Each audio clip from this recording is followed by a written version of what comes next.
So thank you, Tom, for the great introduction to Araceae today. So now I'm going to talk about something Tom pointed out, that is Colombia, that is the largest aroid flora in the world.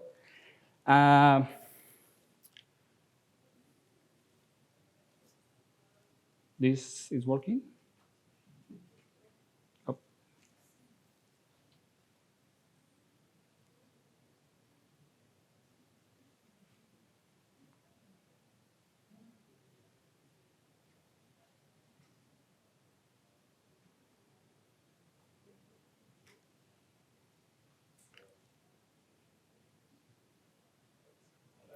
You can give my talk back. I could try, yeah. So, but this is not just my work by any way. So I have many collaborators, and especially I have many students, undergrads, most of them, and they have been doing all this amazing work on many different topics of Araceae in Colombia. So I'm going to talk about 2 points, a little bit about taxonomy and phylogenetics, and later about patterns of diversity and also some ecological studies in the country. First, I'm going to start with the taxonomy and really little about phylogenetics, because you will see we don't have that many data in that field. So I'm going to start with this slide from a report from Q that was very recent. And the only thing I want to say here is that Colombia was found to be the biggest knowledge gap in flora and fungi of the world. So that's true for many groups, and you will see that is also true for Araceae. So, but a little bit of context. So here we have how many new species are being described each year, all plants for South America. So you see Colombia, we have almost 2,000 species in these 10 years. But from those, only 230 are Araceae, so about 12% of the new species. And this is the number of Araceae published in the last 20 years. So you'll see that there is not a clear pattern. Some years like 2010 was a very productive year for Araceae, almost 60 species, but in recent years we see less and less new species being described in the country. And another thing we need to work on from, like in Colombia, is that our Colombian researchers doing this job. And here we see where these species are being published. So very few journals are published in Araceae. Mostly they are published in the Journal of the International Aroid Society.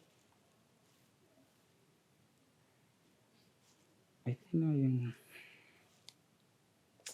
okay. Sorry. Oh, I'm missing one slide, but it's okay. So I just wanted to show you that, or tell you that only 44 species, only 44 species of those 353 species published in Araceae in Colombia are by Colombian authors. Just a very small fraction of Araceae are published by Colombians. Compared to other plants, so like this is the same statistics for all plants from Colombia. Mostly 41% of Colombian new species are published by Colombian authors, but in Araceae only 44 from 353.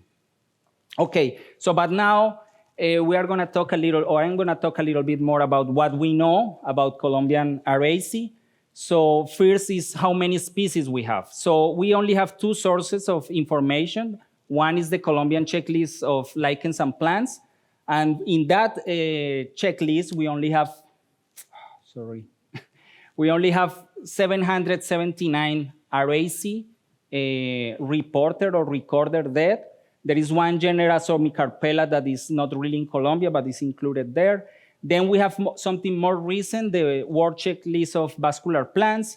And there we can see that we have 922 describe species for Colombia.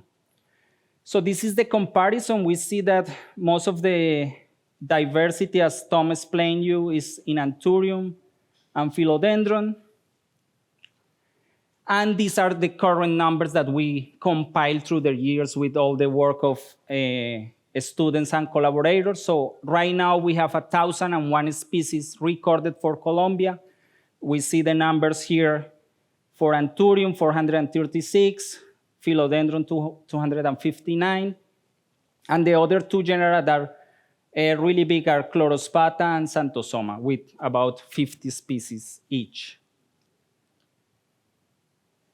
So in this work, I want to point out that the work of students, Alison Munoz was doing a lot of field work in the Amazon region, and she was able to record two genera that we didn't have for the Colombian flora, the genera Anaphylopsis here and the genera Bognera that they were just recorded in Brazil, in Peru, but they were expected to be in Colombia as well. But what about the endemics? So these numbers are really interesting. We have groups like Philodendron with only 33% of endemic species, but if we look other genera like Xanthosoma and Chlorospatha, the amount of endemics is really high. Like especially Chlorospatha is 80% endemics. As Tom said, most of Chlorospathas are only restricted to the Western Cordillera, and they are endemic to single mountains in Colombia and Ecuador. They are only in those two countries, most of the species. And another important thing is how many endangered species we have in Araceae. And really we don't know, because if you look at the red list published, we only have assessed 20 species, and we only have 6 species that are endangered in some category. Now we are trying to advance in that there is a group of specialists in Colombia trying to assess as much species as possible. And we already assessed 49 species, mostly epiphytic and ornamental Araceae, like this Anthurium weddingleri, that have been taken out of the wild and sell everywhere in the world as ornamental plants. But this process takes a long time. So we assessed these species more than a year ago, but by the time they will be published in the red list, it's gonna take another year or so. So it's a work that is going very slowly.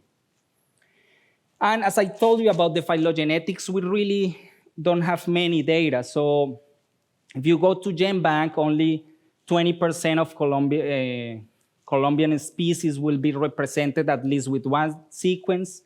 And this is mostly Philodendron, plants from the subfamily Monsteroideae, where I did my PhD in this group, so those sequences are there, and Anthurium.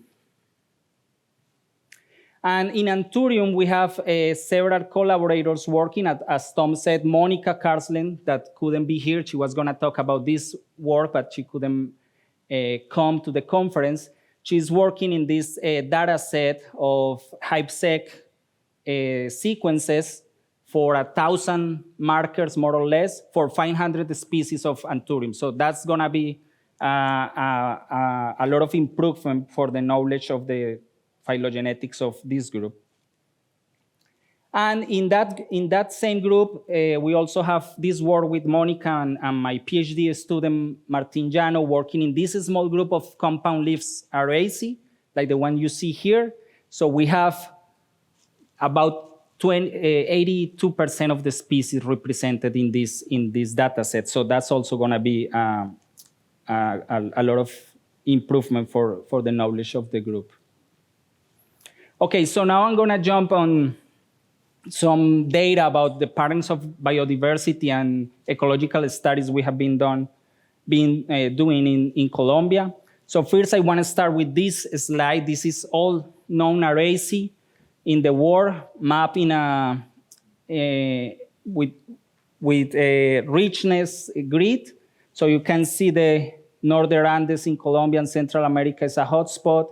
Also the Mata Atlantica forest, some places in Asia and in Africa too, but Colombia for sure is the hotspot of diversity in Araceae.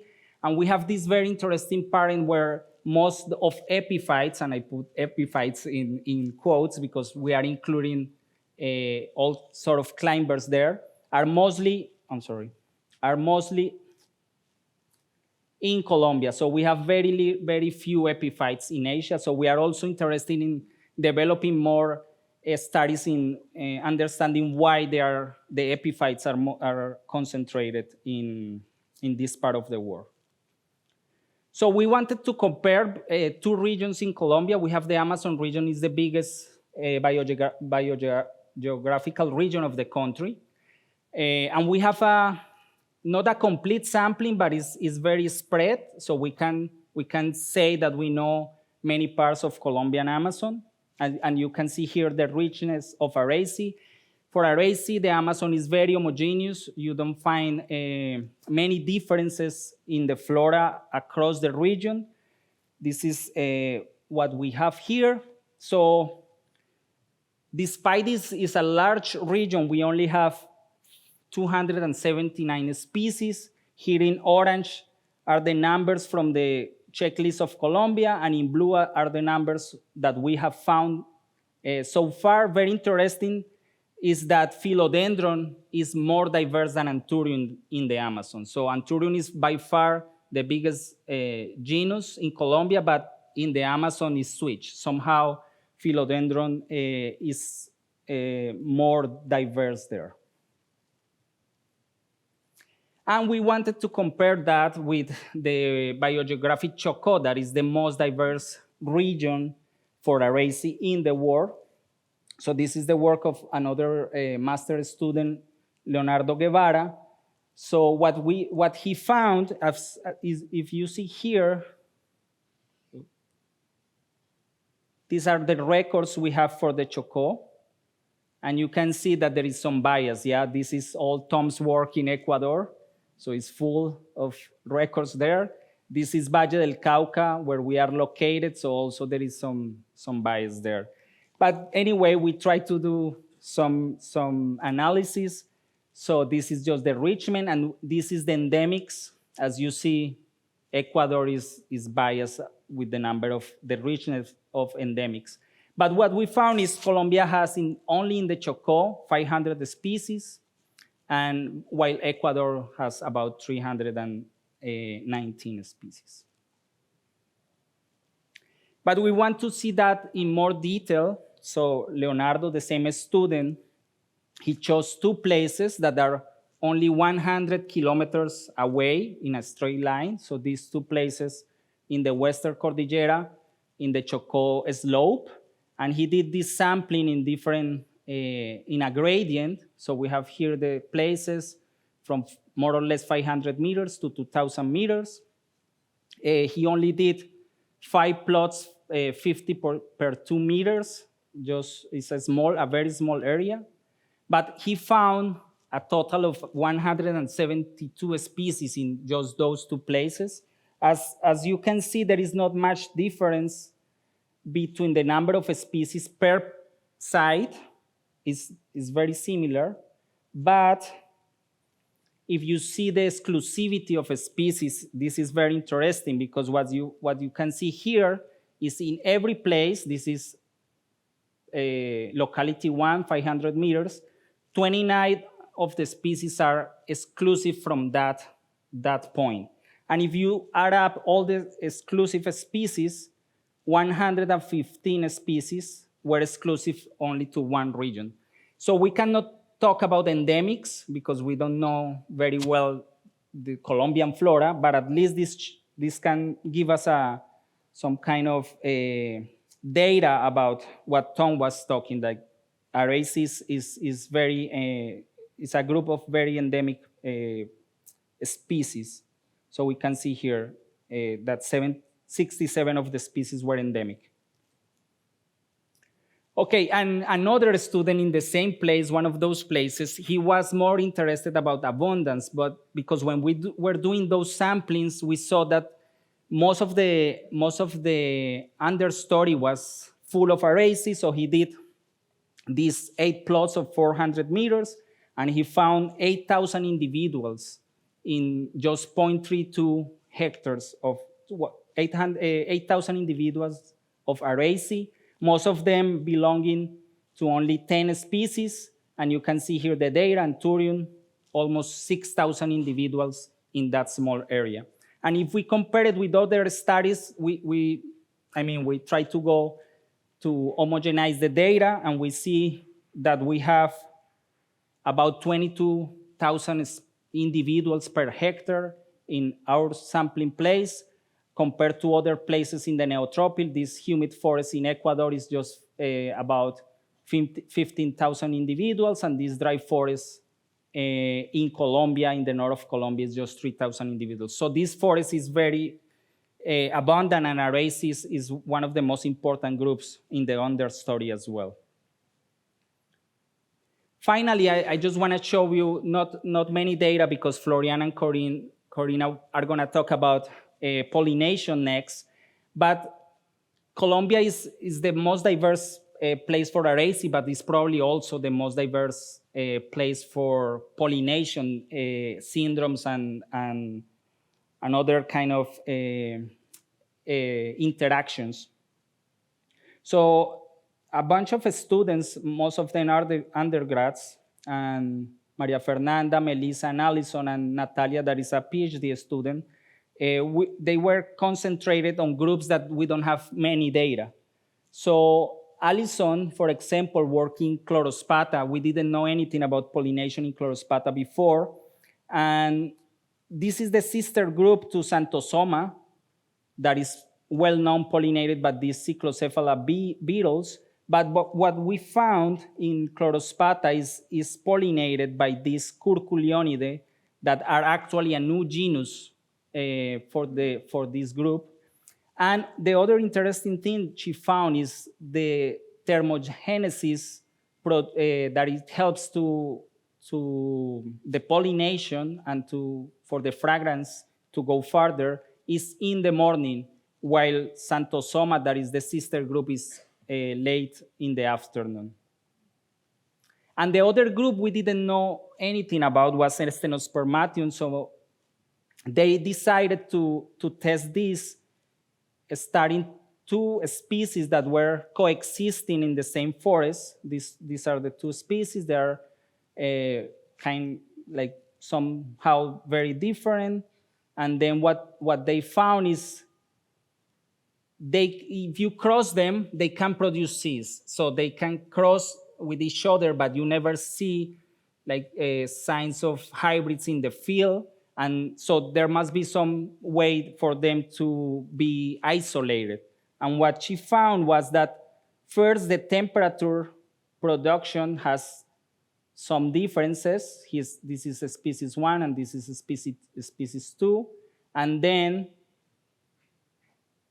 she also found that the fragrances are very different. So species 1 is dominated by this 3-pentanone compound, and it attracts these Cyclocephala beetles. And species 2 is dominated by a sesquiterpene, is not actually this one, and is pollinated by a Curculionidae beetle. So there is a lot of differences in the pollination, and that allows the isolation of the 2 species and that they don't produce hybrids in the field. So yeah, with that, I just want to do a couple of conclusions. So first, that we need a lot of taxonomic work, as Tom said, in general, like Rhodospatha, Caladium, or Stenospermation. Phylogenetic work is probably the most important one for helping with this taxonomic work. Right now, we don't have many groups being studied besides Monstera, Thurium, and Philodendron. We have more data in the field about epiphytism in Araceae, and for sure many more data in pollination systems, but Florian and Corina are gonna talk more about that next. Thank you very much.